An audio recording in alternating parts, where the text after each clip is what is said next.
সৰভোগত DYFIৰ বিশাল বিক্ষোভ আন্দোলন। DYFIৰ বৰপেটা জিলা, বঙাইগাঁও, চিৰাং জিলা আৰু বাক্সা জিলাৰ যৌথ উদ্যোগত এই প্ৰতিবাদ। বৰনগৰ ৰাজচক্ৰ বিষয়াৰ কাৰ্যালয়ৰ সন্মুখত বিক্ষোভ। BK শৰ্মা আয়োগৰ প্ৰতিবেদনৰ ভিত্তিত 2013 আৰু 2014 বৰ্ষৰ APSCৰ নিযুক্তি বাতিল কৰা, চতুৰ্থ বৰ্গৰ পৰা APSCলৈ সকলো নিযুক্তি স্বচ্ছ আৰু নিকা কৰা। 2023 বৰ্ষতে প্ৰকাশিত বিজ্ঞাপন অনুসৰি 5550টা প্ৰাথমিক বিদ্যালয়ৰ শিক্ষক পদত শীঘ্ৰেই নিযুক্তি দিয়া।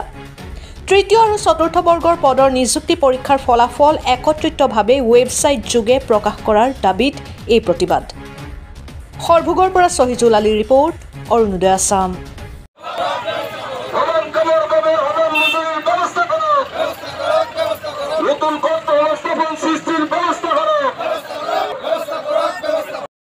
ৰূপে বাতিল কৰা আৰু BK শৰ্মা প্ৰতিবেদন মতেই 2014 চনৰ যিটো তদন্তৰ APSC পৰীক্ষা, এই পৰীক্ষাটোক অধিক তদন্ত কৰি ব্যৱস্থা গ্ৰহণ কৰাক আমি দাবী উত্থাপন কৰিছোঁ।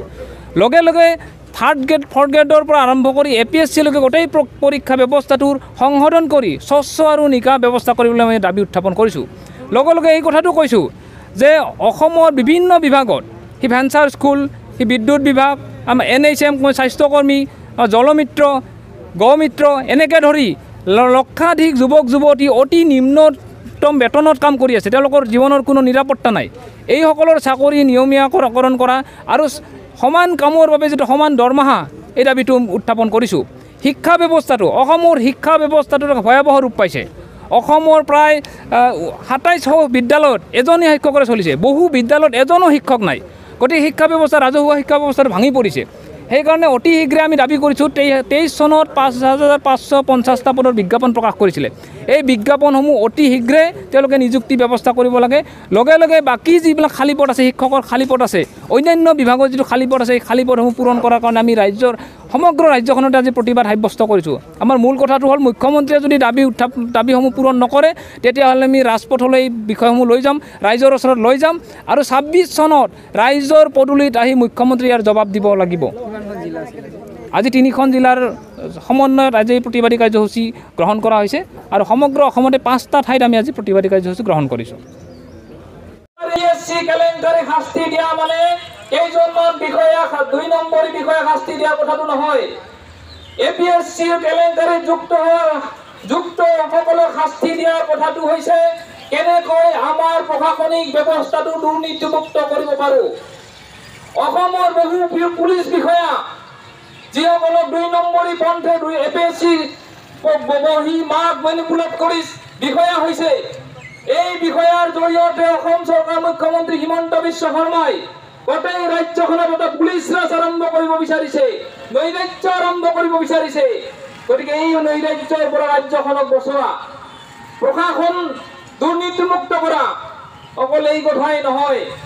আমি বিগত সময়ছোৱাত দেখিছোঁ যিমানবোৰ APSC পৰীক্ষা হৈছে, আনকি হিমন্ত বিশ্ব শৰ্মাৰ কাৰ্যকালত দেখিছোঁ 2022 চনত APSC পৰীক্ষা হৈছে। এই 22 চনত মাৰ্ক তেওঁলোকে দিলে, মাৰ্কশ্বিটত মাৰ্ক উল্লেখ কৰিলে।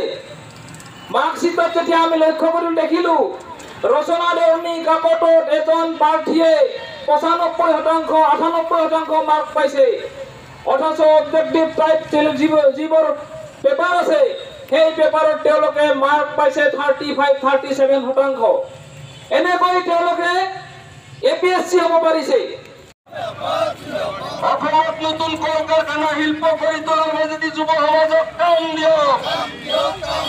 অসমত নতুন কল কাৰখানা শিল্প কৰি তোলাৰ মাজেদি যুৱসকলক কাম দিয়ক। আৰম্ভ কৰি বিভিন্ন ক্ষেত্ৰত যি খালী পদ আছে অতি শীঘ্ৰে পূৰণ কৰক। সকলোৱে খালী পদ অতি শীঘ্ৰে পূৰণ কৰক। ঠিকাভিত্তিক কৰ্মচাৰীসকলৰ চাকৰি নিয়মীয়া কৰাৰ